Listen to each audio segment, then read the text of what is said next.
The FBA movement is extremely reductive online, and while in reality makes a lot of sense, espouses rhetoric that is akin to white nationalist talking points about other black people in the diaspora. There's a girl that just made a video about Jasmine Crockett calling her a tether, which is their favorite word, saying that she's Haitian because on her maternal grandmother's side, her ancestors came through Louisiana in the 1800s. He got information on his page that bitch Jasmine Crockett is from Haiti. I knew she wasn't American. That hairline told me she wasn't American. The way she was acting too ghetto. We been half black FBA politicians that ain't never act that ghetto. Gwen Moore is on the Senate floor for Wisconsin. That woman ain't never acted ghetto like that.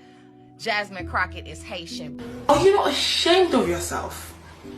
Are you not embarrassed? This is really embarrassing.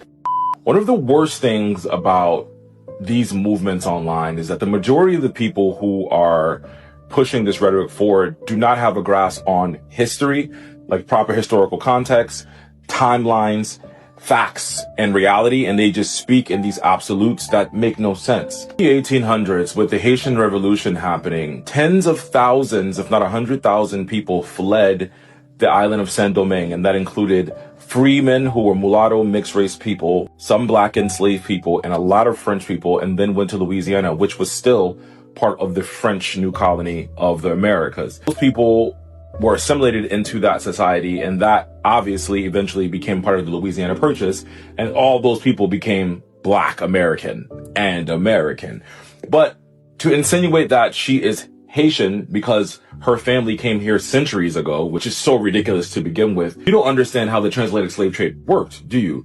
Because do you think that all the slaves that came to America came from Africa?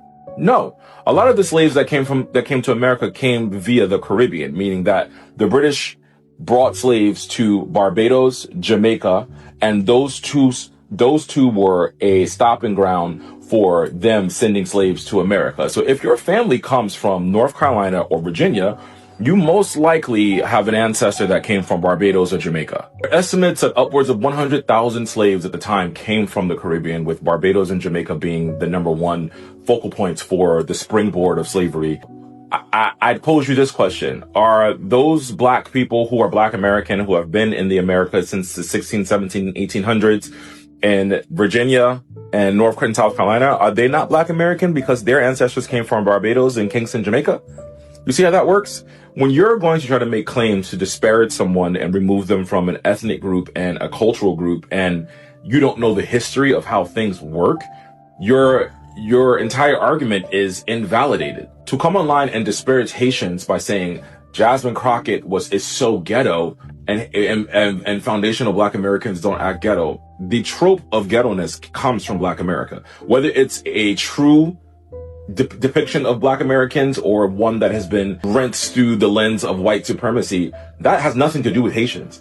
And these talking points are so divisive, and you are being used as a tool of white supremacy to say, oh, Haitians are ghetto. That's why Jasmine Crockett is ghetto. Haitians are not ghetto, bro. You can say a lot of things about Haitians, but the definition of ghetto being associated with anyone Caribbean, not the truth. I need us to, in 2026, get some new talking points and or do research around the things you're talking about, especially if you're somebody who ascribes to this whole FBA movement. Like I said, in reality, delineation and protection of the culture of what foundational Black Americans built here is absolutely imperative, but not at the detriment of others.